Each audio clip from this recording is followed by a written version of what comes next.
Assalamualaikum warahmatullahi wabarakatuh. Perkenalkan nama saya Samila dengan NIM 23650011. Baik, di sini saya akan menjelaskan tugas pertemuan keempat yurisdiksi dan asas pelaku hukum pidana cyber. Capaian pembelajaran.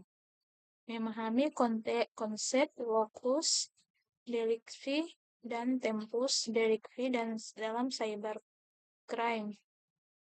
Menganalisis asas legalisasi dalam hukum pidana cyber, mengidentifikasi 4 asas berlaku hukum pidana di Indonesia, mengevaluasi pengecualian berdasarkan hukum internasional.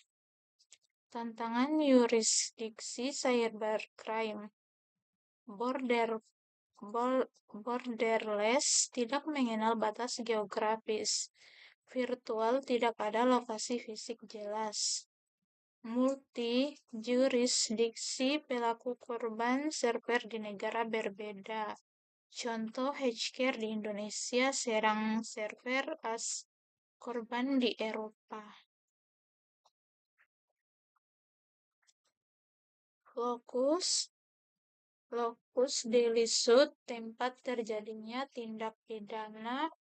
Definisi tempat terjadinya tindak pidana, pentingnya menentukan tempat atau tindak berlakunya hukum pidana di Indonesia, menentukan kompetensi relatif kejaksaan dan pengadilan.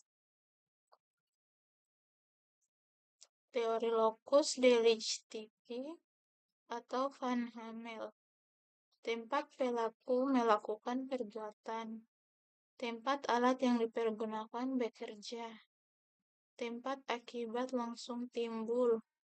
Tempat akibat konstitutif diambil.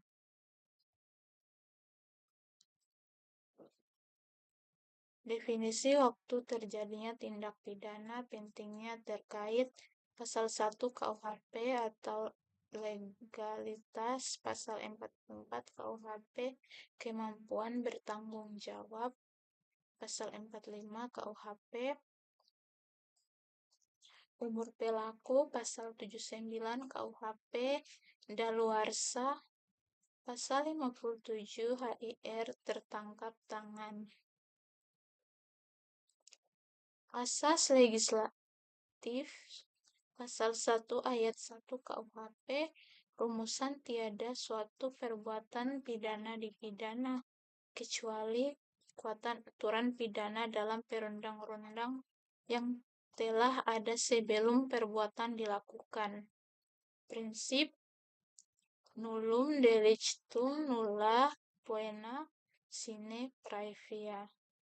Pecetus Aslem von Herdt 1801.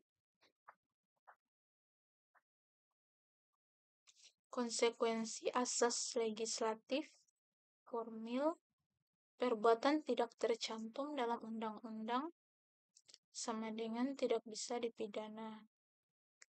Larangan analogi untuk menciptakan tindak pidana baru, aturan pidana tidak boleh berlaku.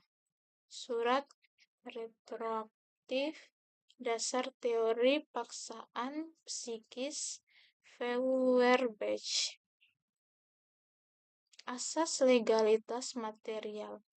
Dalam konteks Indonesia, mengaku hukum tidak tertulis dalam dasar hukum Pasal 5 Ayat 3B Undang-Undang Nomor 1 DRT 1951, Pasal 27 Ayat 1 Undang-Undang Nomor 14 1970 tentang kekuasaan kehakiman. Prinsip hakim wajib menggali nilai hukum yang hidup di masyarakat. Rancangan KUHP baru, Pasal 1 Ayat 3, konsep KUHP tidak mengurangi berlakunya hukum yang hidup. Prinsip keseimbangan kepentingan individu versus masyarakat. Contoh, pelanggaran adat setempat bisa dipidana walau tidak diatur undang-undang. Asas lex temporis delicti, pasal 1 ayat 2 KUHP, pakai ketentuan yang paling meringankan. Konsep KUHP lebih rinci. Perubahan undang-undang pakai yang menguntungkan. Perbuatan bukan pidana lagi, bebaskan narapidana, ancaman pidana lebih ringan sesuai putusan. Asas berlakunya hukum pidana Indonesia. Asas teritorial pasal 2-3 KUHP, asas personal atau nasional aktif pasal 5-7 KUHP, asas perlindungan nasional pasif pasal 4-7-8 KUHP, asas universal pasal 4 ayat 2 dan 4 pasal 9 KUHP, asas teritorial pasal 2-3 KUHP, prinsip hukum Indonesia berlaku di wilayah Indonesia. Wilayah Indonesia, daratan laut 12 mil, udara di atasnya. Perluasan pasal 3 kendaraan air dan pesawat udara Indonesia, Undang-Undang Nomor 4 1976 tambah pesawat udara. Personal nasional aktif pasal 5-7 KUHP, prinsip hukum Indonesia mengikuti WNI kemanapun. Pasal 5 ayat 1, angka kejahatan tercantum ancam kepentingan negara. Pasal 5 ayat 1 angka 2, kejahatan umum atau diakui di Indonesia dan negara tempat kejahatan. Pengecualian tidak menyerahkan WNI diadili di luar negeri.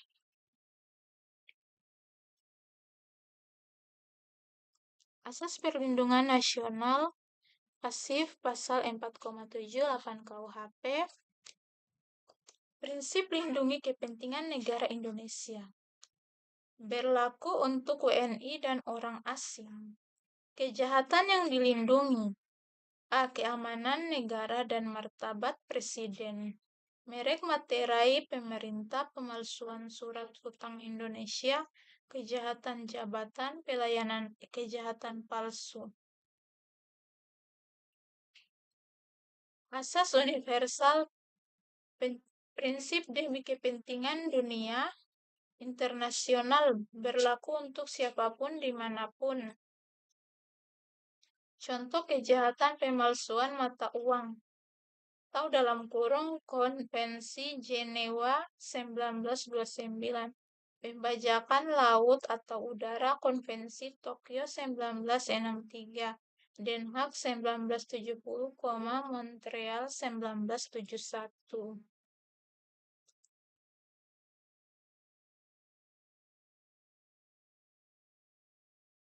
Pasal 9 KUHP dibatasi pengecualian yang diakui hukum internasional. Hak imunitas atau eksterritorialitas keluarga. A. Kepala negara asing dan keluarga. B. Duta besar dan keluarga. C. Anak buah kapal perang asing, pasukan negara sahabat atau dengan persetujuan. Studi kasus Hatchet Indonesia di luar negeri. Fakta: WNI hacking server bank di Singapura, Indonesia, Thailand. Pertanyaan hukum: lokus diteliti di mana, asas apa yang berlaku bila diadili di Indonesia. Tugas diskusi kelompok skenario kompleks. Kasus orang Rusia di Cina hacking e-commerce Indonesia, korban di AS. Kelompok 1 analisis asas teritorial. Kelompok 2 analisis atas nasional aktif pasif. Kelompok 3 analisis asal universal. Kelompok 4 analisis pengecualian. Tantangan yurisdiksi cybercrime. Server di Indonesia, server di luar negeri, cloud computing, anonimitas, dark web, VPN, proxy, kerjasama internasional, lambat mutual legal assistance, perbedaan regulasi extradition, solusi penegakan hukum lintas negara, perjanjian bilateral regional, ASEAN Cybercrime Convention, kerjasama aparat Interpol, ASEAN-Pol, harmonisasi hukum model law uncitral, capacity building pelatihan bersama, aktivitas role-play persidangan, kasus skerding internasional peran hakim, jaksa, pengacara, saksi ahli. Isu yurisdiksi dan asas yang berlaku. Output putusan sela tentang yurisdiksi. Rangkuman. Lokus dan tempat delitiki sulit ditemukan di cybercrime. Indonesia menganut 4 asas. Berlaku hukum pidana. Ada pengecualian berdasarkan hukum internasional. Cybercrime membutuhkan kerjasama internasional. Mungkin itu saja penjelasan tugas dari saya. Lebih dan kurangnya mohon dimaafkan. Saya ucapkan Assalamualaikum warahmatullahi wabarakatuh.